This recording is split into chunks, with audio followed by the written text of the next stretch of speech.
말씀을 이제 십계명을 준비하면서요, 한 주 한 주 계속 하면 할수록 제 마음에 다가오는 것은 하나님께서 우리를 이것을 지키도록 하기 위해서 엄하게 명령하셔서 우리 안 들면 혼나, 너 꼭 지켜야 돼. 이게 아니라 이 안에 있는 하나님의 마음을 알기를 원하신다는 생각을 계속 해보게 됩니다.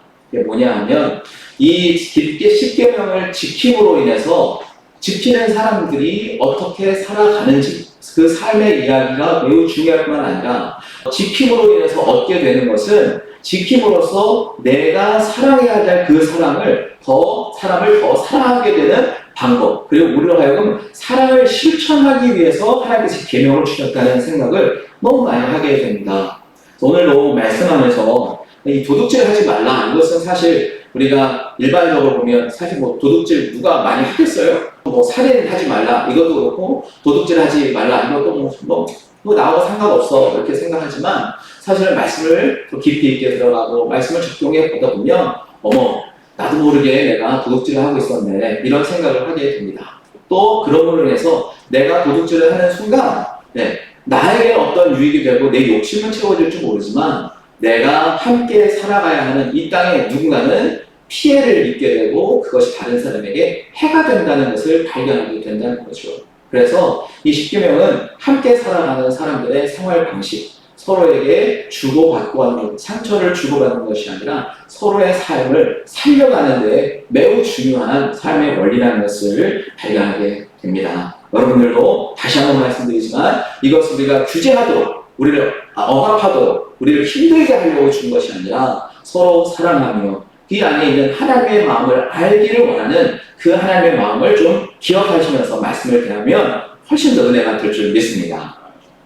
여러분, 뭐 훔쳐본 일이 있습니까? 라고 물어보면 어렸을 때 막 뭐 이렇게 슈퍼마켓 같은 데서 이제 가게 같은 데서 그냥 사탕 한두 개 또 이렇게 해보신 적도 있으실 것이고 뭐 제 또래도 저도 사실은 이제 피아노 개인 교습을 잠깐 받았는데 그때 한참 이제 그 오락실에 게임이 막 할 때였거든요. 50원으로 게임하는 건데 너무 하고 싶은데 엄마가 돈을 안 주고 하는데 피아노에 동전이 2개가 있는 거예요. 근데 딱 50원짜리 2개가 있어요. 100원짜리는 모르겠네. 저도 모르게 그냥 한번 이렇게 쓱 해가지고 봤던 기억도 납니다. 뭐 여러분들도 일부러는 아니지만 꼭 그런 마음이 들게 하는 현장이 있죠. 괜히 엄마의 지갑이 열려있거나 친구의 물건이 갑자기 눈앞에 싹 갖고 싶은 마음이 들거나 뭐 훔쳐본 경험도 있긴 하겠지만 또 때로는 잃어버린 경험도 있을 거라고 저는 생각해 봅니다. 그렇죠? 네. 저는 너무 귀한 걸 아주 큰 걸 잃어버린 기억이 있는데요. 제가 중학교 2학년으로 기억을 하는데 저희 아버지께서 큰 마음 먹고 그때 이제 자동 카메라를 사주셨어요. 착 찍으면 필름 쫙 넘어가고 착 찍으면 필름 넘어가고 끝나면 쫙 돌리면 필름 다 감겨가지고 딱 나오는 거. 근데 중학교 2학년 때니까 꽤 오래전이고 굉장히 그때 귀한 거였죠. 아버지가 이제 수학여행 갔는데 그때 가져가서 써라 그래가지고 가져갔더니 뭐 난리였죠. 그래서 제 사진 가지고 다 찍어주고 뭐 그랬어요. 경주로 갔는데 친구들마다 부러워했고 수학여행 가는 동안 필름을 한 7, 8개를 찍은 것 같아요. 그때 필름 값도 비싸긴 했는데 그리고 나서 이제 집에 오는 길에 다 마치고 집에 오는 길에 현상을 하려고 사진관에 들려가지고 가방을 딱 열었는데 어머 카메라가 없어요. 다행히 이제 필름은 미리 다 뽑아놔야 되니까 요즘처럼 디카여가지고 그 안에 있어 카메라 없어지면 다 없어지는 거잖아요. 핸드폰 없을 때 다 없어지죠. 다행히 이제 들어있던 필름은 뭐 포기하고 나머지는 찾아서 추억은 가져갈 수 있었는데 이 카메라를 잃어버린 게 너무 속상한 거죠. 새 거이고 그때 처음 쓴 건데 근데 분명히 제가 차에서도 찍었거든요. 돌아오는 버스 안에서. 그러면은 분명히 제가 잘못 넣었거나 그래서 떨어졌거나 아니면 제가 뭐 너무 고나게 잠들어 버렸을 때 누군가가 슬쩍 했거나 뭐 그랬지 않을까. 근데 밝혀지진 않았어요. 학교 선생님을 통해서 버스 회사에 전화도 했었는데 일단 카메라는 없어도돼요. 그냥 그러고 끝났습니다. 얼마나 마음이 속상한지 얼마나 괴로운지 더 힘든 건 이걸 아버지에게 말씀드려야 하는 게 너무 힘들었어요. 우리는 남의 것을 훔치는 것보다 또 빼앗는 경우보다 도둑을 맞거나 빼앗기는 경우가 사실 더 많은 케이스가 될 거라고 생각해 봅니다. 그래서 이 8계명이 다른 계명들보다는 비교적 경미하게 우리가 이거 잘 지킬 수 있어 라고 생각할 수 있어요. 그런데 이 도둑이라는 말, 이 사전적 정의를 보면 남의 물건을 훔치거나 빼앗는 나쁜 짓인데 이 도둑의 말과 비슷한 말이 있는데 그거 쭉 연결된 말들인데 거기 보면 절도가 있어요. 네, 그리고 횡령, 도용, 유용, 전용 이런 게 있어요. 그 뭐냐면 본래 목적이 아니라 다른 곳에 쓰는 것도 도둑질일 수 있고요. 또 다른 이의 것을 빼앗는 것거나 제대로 써야 할 것을 내 개인적 용도로 사용하는 것, 원래 사용되기로 했던 것들을 다른 목적으로 이용하는 것, 이런 것들도 다 도둑에 연결된 말로 들어있다고 봅니다. 그러면 이제 이렇게 용어의 뜻을 따라가다 보니까 저도 여러분도 사실은 직접적으로 내가 남의 물건을 훔친 것은 아니지만 이 횡령, 도용, 유용, 전용 이렇게 가다 보면 나도 살짝 이렇게 생각이 들게 되지 않을까요? 하나님께서는요 모든 나라와 개인들에게 공통적으로 주신 게 있는데 뭐냐면 그것은 바로 땅입니다. 하나님은 이스라엘 백성들 모두에게 한결같이 다 동일하게 땅이라고 하는 것을 주셨어요. 왜냐하면 그들은 그동안에 땅이 없었던 사람이었거든요. 그래서 그 땅을 통해서 개인의 소유를 인정해 주시고 그 소유된 그 땅에서 자기 가족과 함께 살아갈 수 있는 삶에 유용한 소득이라는 것을 얻게 하셨습니다. 때로는 이 소득이 잘 나는 사람도 있겠고 때로는 게을러서 소출을 못 내는 사람도 있었겠죠. 게을러서 아예 자고 눕고 하다 보니까 결국 아무것도 없는 빈털터리가 되어서 땅을 팔게 되는 사람들도 있었을 것입니다. 여러 가지 의미가 있긴 하겠지만 이 땅이라고 하는 것은 누구든지 소유할 수 있는 기업, 재산이라고 성경은 이제 보고 있는 거예요. 그래서 이 땅이 지금 우리가 살고 있는 이 사회도 나라라든가 개인은 이 땅이라고 하는 기업, 자기의 소유가라고 하는 기업, 그리고 자기가 행해야 하는 일, 사업장, 또 일터 이런 것들을 통해서 부가가치를 만들어서 재산을 늘리거나 소유를 확장해 봅니다. 이 과정에서요, 내 것이 아닌 타인의 소유를 정당한 거래가 아닌 부당한 방법을 통해서 획득한다면 이것이 명백한 도둑질이고 또 도용이고 횡령이고 전용이 된다는 거예요. 부적정한 방법, 옳지 않은 방법을 통해서 하는 모든 것이 다 도둑질에 해당하는 겁니다.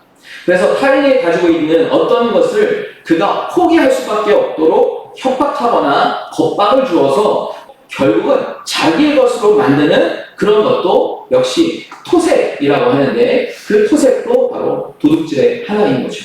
잘 기억해 볼 것은 우리가 갖고 있는 모든 재산은 형태가 있는 재산과 형태가 없는 재산으로 구분해 볼 수 있습니다.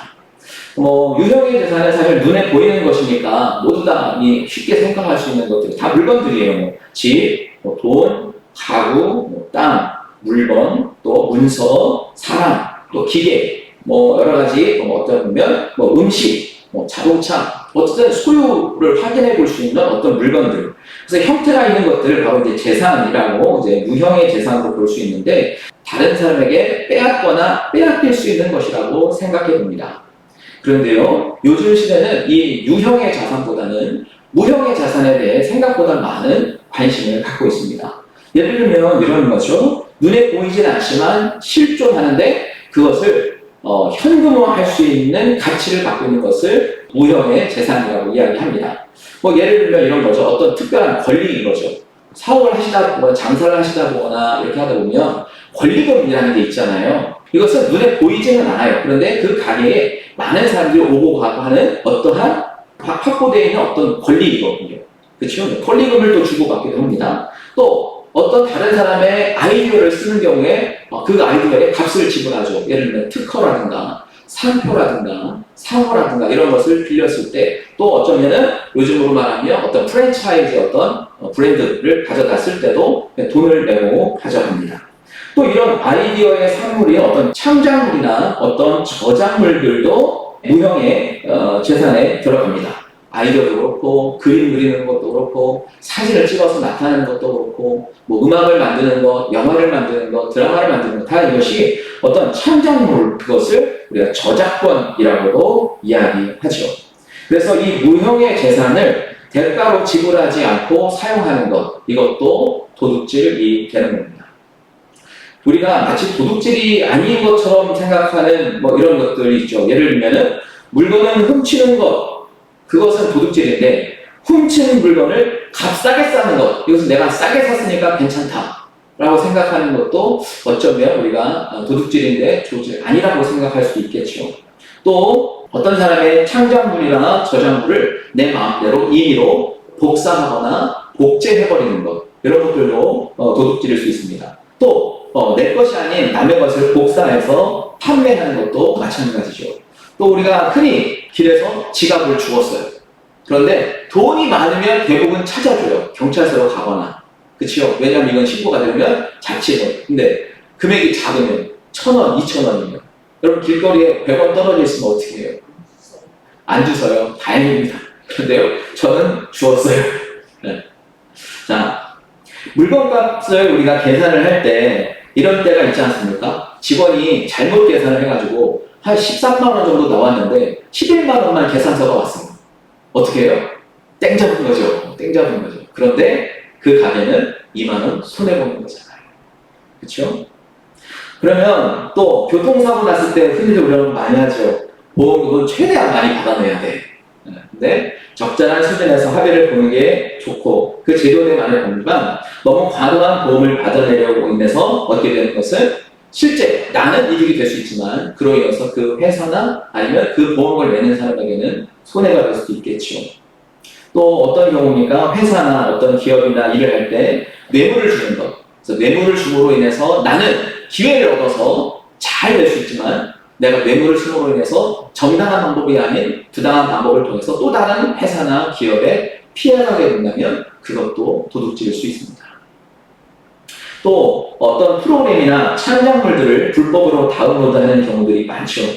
이건 저도 굉장히 여기에서 부끄럽지만 저도 이제 여러 가지 일들을 또 사진 이런 걸 하다 보면 불법으로 다운로드해서 쓰는 경우가 있었어요. 그래서 저도 이제는 무료 저작권에 의해서 이제 프리로 쓸 수 있게 된 것만 요즘 이제 사용하고 있습니다.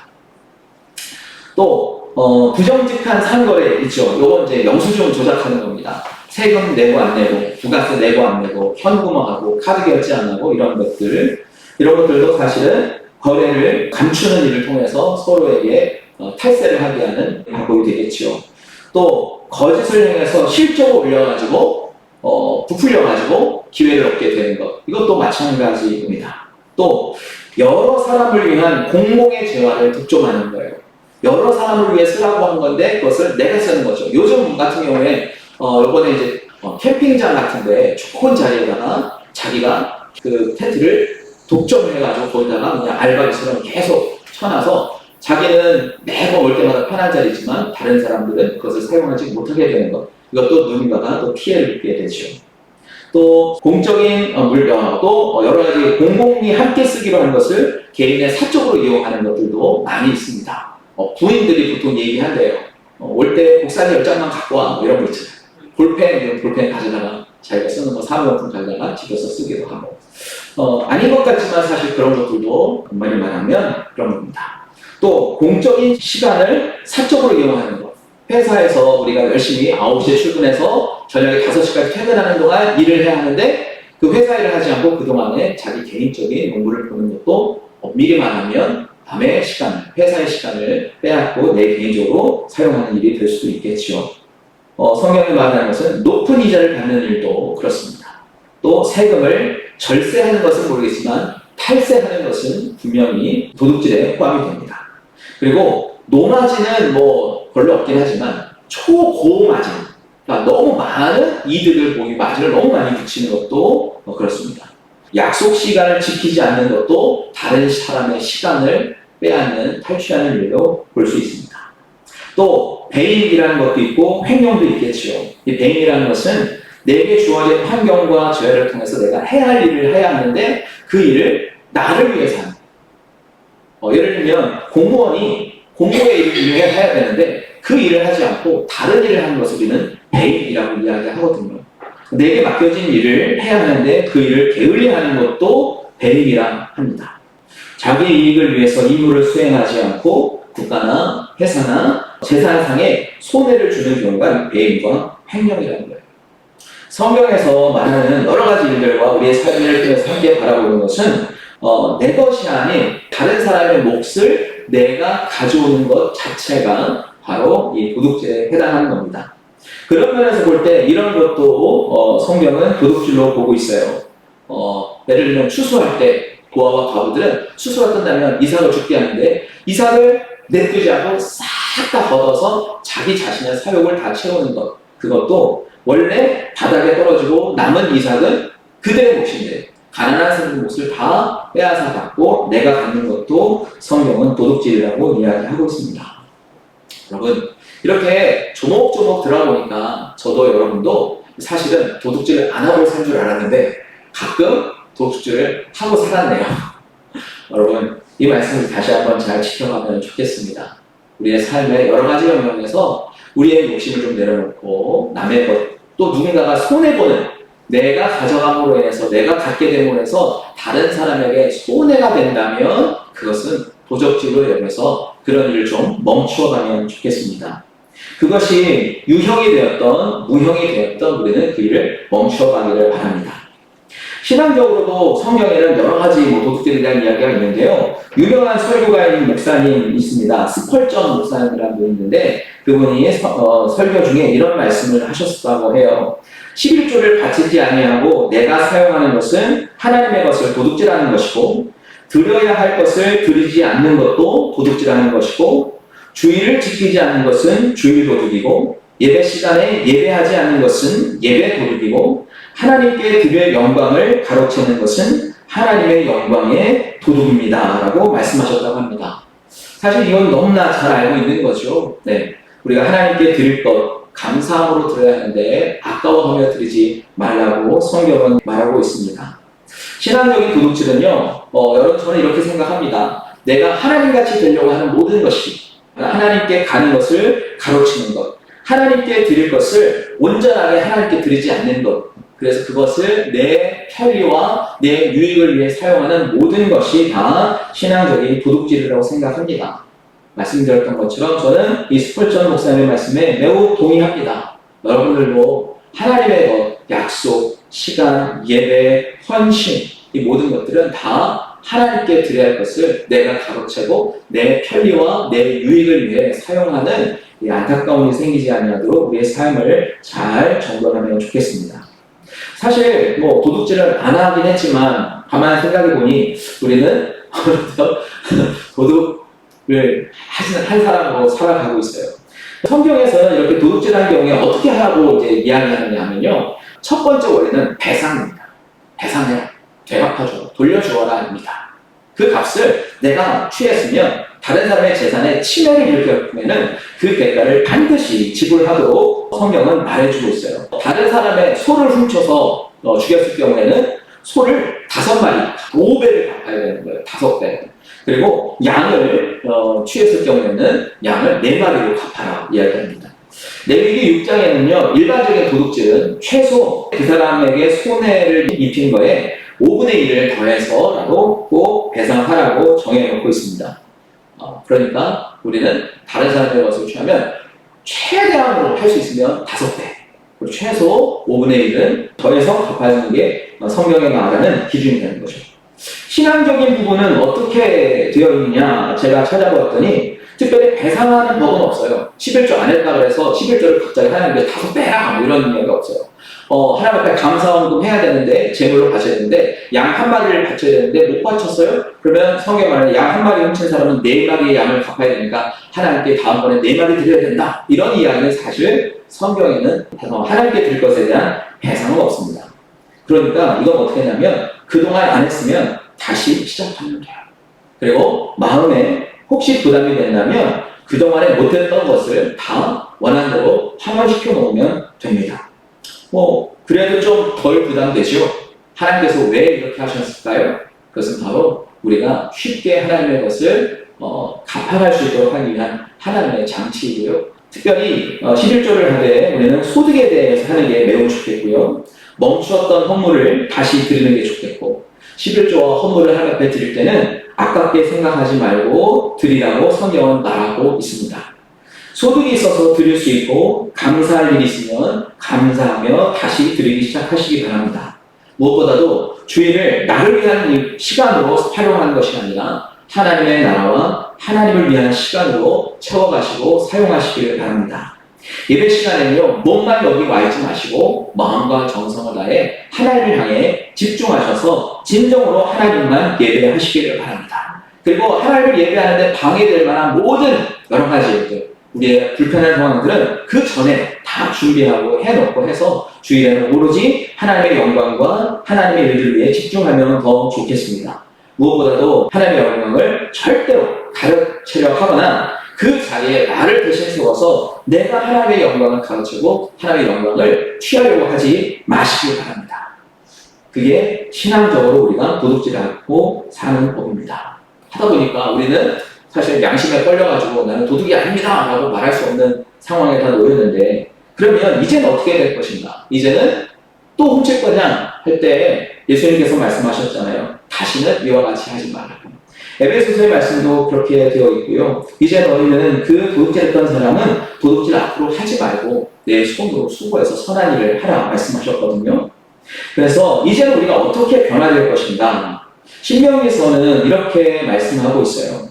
11장 13절부터 15절에 보면요, 내가 오늘 너희에게 명하는 내 명령을 너희가 만일 청종하고 너희의 하나님 여호와를 사랑하여 마음을 다하고 뜻을 다하여 섬기면 했어요. 그러니까 하나님의 명령을 지키는 것보다 먼저 선행이 되어야 될 것이 뭐냐? 하나님을 사랑하는. 하나님을 사랑하면 하나님의 계명을 지켜가죠. 그렇죠? 하나님이 원하시는 것을 하게 되잖아요.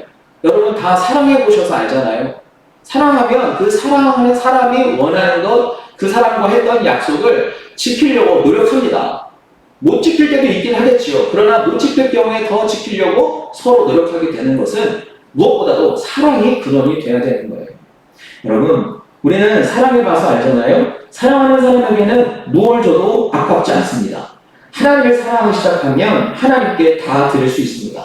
우리의 목숨도 드릴 수 있습니다. 하나님을 사랑하면 하나님을 위해서 더 드리고 싶고 더 주고 싶고 더 헌신하고 싶지, 하나님을 사랑하지 않으면 하나님의 것을 취하려고 하고 얻으려고만 하게 된다는 거죠.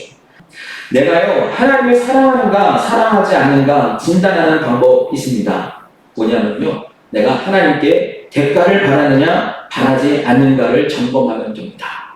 성경에 하나님께서 말씀하셨잖아요. 네가 나에게 예물을 바치고 11조를 하면 내가 너에게 복을 주나 안 주나 시험해봐. 근데 우리가 어느 날 하나님을 시험하는 거죠.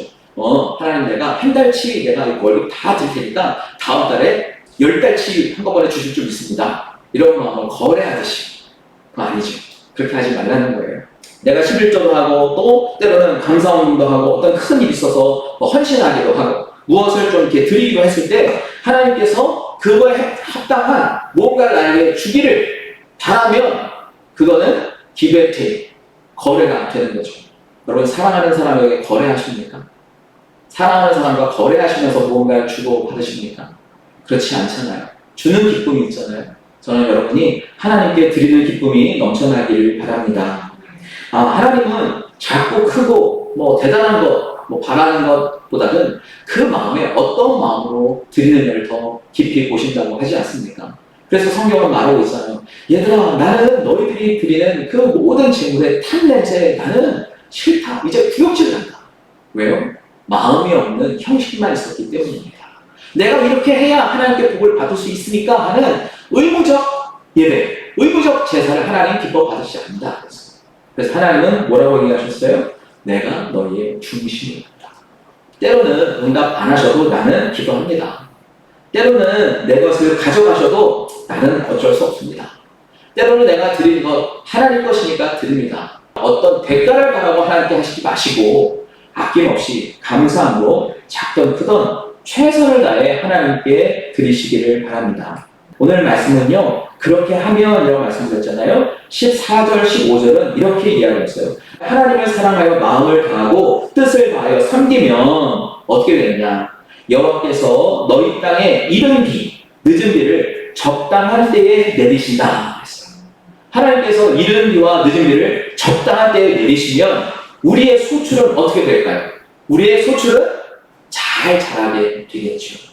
하나님께서 이른 비와 늦은 비를 적당한 때에 내리시면 곡식과 포도주와 기름을 얻을 것이요 라고 이야기했는데요. 여러분, 곡식과 포도주와 기름이 뭔지 아세요? 하나님께서 얘기하신 11조의 대상이에요.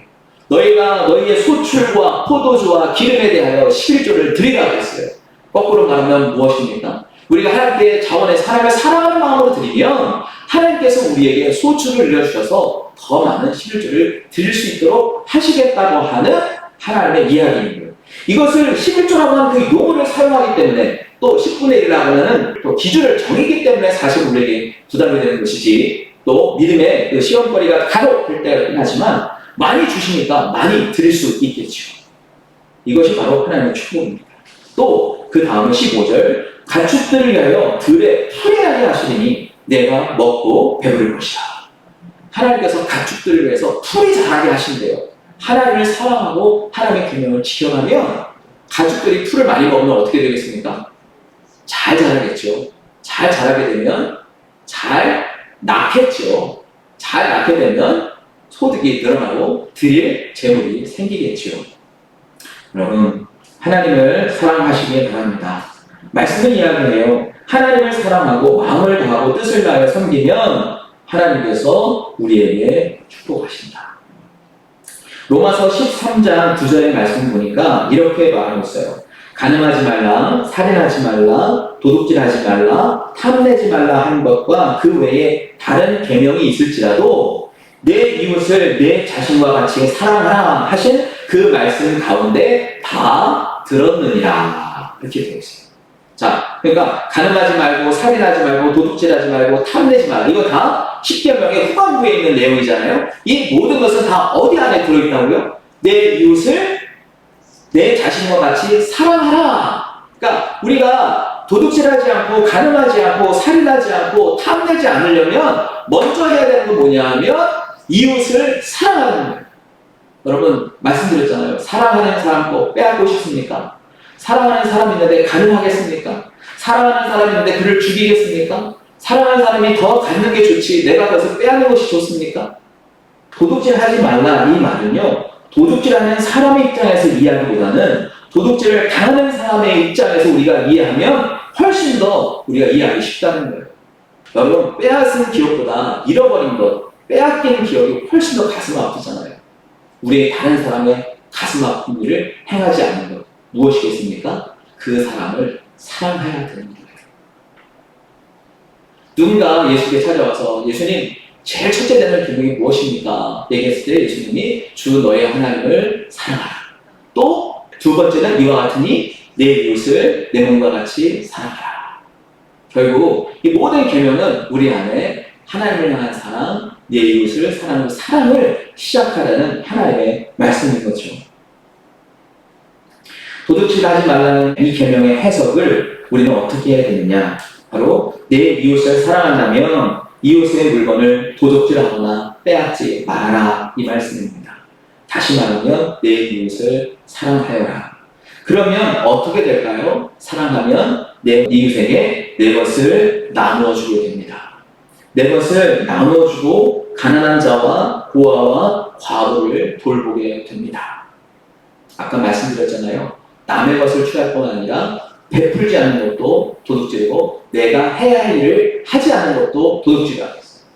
고아와 과부와 또 어렵고 힘든 사람을 돌보는 것, 그거 누구에게 시켰습니까? 바로 저와 여러분에게 시키신 일 아닙니까?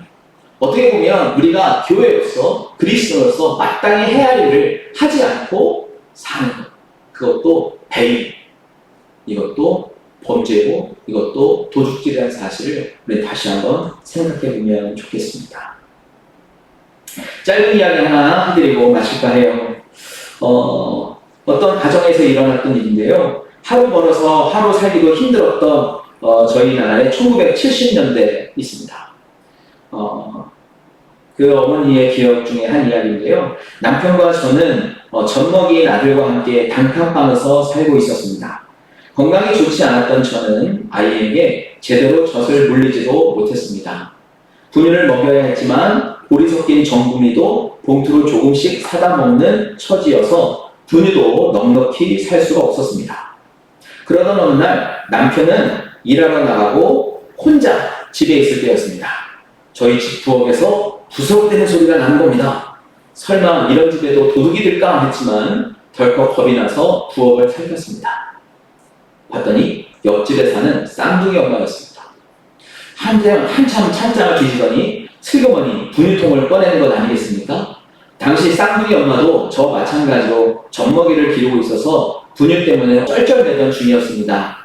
근데 저는 순간 눈이 뒤집혀가지고 그쵸, 당장 뛰어나가가지고 머리채라도 휘어잡으려고 막 하고 있는데 쌍둥이 엄마는 자기가 들고 온 분유통에서 분유를 조심스럽게 꺼내더니 우리 분유통에 분유를 덜어주고 있는 것이었습니다.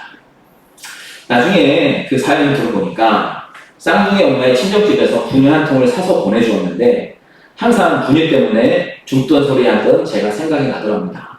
한 통을 다 주자니 자기도 어렵고 해서 자기도 모르게 아무도 모르게 조금만 덜어주고 간 것이었습니다. 여러분, 저는 이 이야기를 보면서요, 하나님을 사랑하면서 얻게 되는 모든 것은 사실 나를 위해서 사용하는 게 아니라 다른 이웃을 사용하는 것. 그래서 이 배임이라는 문제를 다시 한번 생각해 봐야겠다 생각이 듭니다. 우리가 하나님께서 우리에게 주신 것, 하나님께 드릴 것 제자리에 돌려놓고 우리를 통해서 이웃에게 보내야 할 그 이웃에 대한 사랑을 잘 실천하는 그런 사람이 되었으면 좋겠습니다. 그래서 암묵적으로 우리도 모르는 사이에 남의 것을 갈취하고 도둑질했던 우리의 삶을 되돌려놓고 그 복을 나누어주는 사람이 되었으면 좋겠습니다. 그래야 하나님께서 우리의 곡식과 포도주와 기름을 넘치게 하실 겁니다. 들에 풀이 나게 하셔서 우리의 소출을 더 늘어나게 하실 것입니다. 우리는 우리의 일을 하면, 우리가 해야 할 일을 해나가기 시작하면 하나님은 하나님의 능력으로, 천지를 움직이시는 하나님의 초자연적인 능력으로 우리가 얻을 수 있도록 환경을 바꾸실 것입니다. 그래서 저도 여러분도 이제 결심해 보았으면 좋겠습니다. 내가 살기 위해서 남의 것을 빼앗고 갈취하고 횡령하고 배임하는 사람이 아니라 오히려 내게 주신 것을 하나님께 드리고 이웃에게 나누어줄 줄 아는, 그래서 복을 나누어주는 사람이 되어가는 것, 그것이 이 8계명을 지켜가는 근본 원리라고 생각이 듭니다. 성경은 하나님의 사람들에게 이렇게 말하고 있습니다. 복의 근원이 되어서 복을 전달하라. 저와 여러분이 복이 있는 사람 되기를 축복합니다. 그래서 우리가 받은 복을 나누어주는 삶, 그것이 이 도둑질 않는 삶이라는 것을 오늘 깊이 깨닫고 그런 삶을 함께 살아가십시다. 기도하겠습니다.